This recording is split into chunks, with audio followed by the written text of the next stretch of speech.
அல்லாவுக்காக வாழ்ந்து பாருங்க, அல்லாட மார்க்கத்துக்காக வாழ்ந்து பாருங்க. துனியா அல்லாஹ் காடலில கொண்டு கொட்டுவான். இதே மதீனாவுல உமர் ரலியல்லாஹு அன்ஹு காலடியில அந்த காலத்துல சூப்பர் பவராக இருந்த ஈரான் பாரசீக பேரரசனுடைய மணி மகுடம் கிரீடம் கொண்டு வந்து காலடியில கொட்டப்படுது.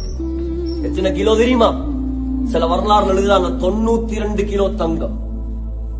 நீங்க கேட்கலாம், 92 கிலோ தங்கத்தை தலையில போடுமா? தலையில எல்லாம் போடுறல்ல, அவர் வந்து சிம்மாசனத்துல உட்காருவார், ஒரு பெரிய சங்கிலியால கட்டி இருக்கும், சரியா தலைக்கு நேராக கொண்டு வந்து வைக்கப்படும். அழுதாங்க உமர் ரலியல்லாஹு அன்ஹு, யா அல்லாஹ் இந்த முசீபத்தை விட்டு பாதுகாப்பாயா அல்லாஹ். நாங்க இந்த உலகத்தில் அல்லாஹ்வுக்காக பட்ட கஷ்டங்களுக்கு இந்த உலகத்திலே எங்களுக்கு கூலி தந்துருவானோ பயமாக இருக்குது. இது ஒன்றுமே வேணாம், எல்லாத்தையும் பிரிச்சு கொடுத்துருங்க என்று சொல்லி முழுதையும் பிரிச்சு கொடுத்தாங்க.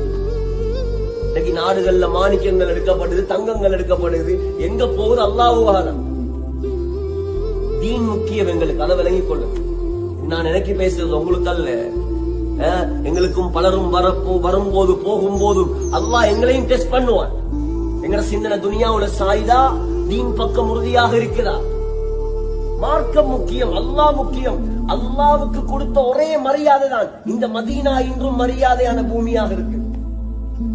முதலாவது பிரச்சனை காய்ச்சல். இந்த ஊர்ல இருந்த நோயே அல்லாஹ் இல்லாமலாக்கு.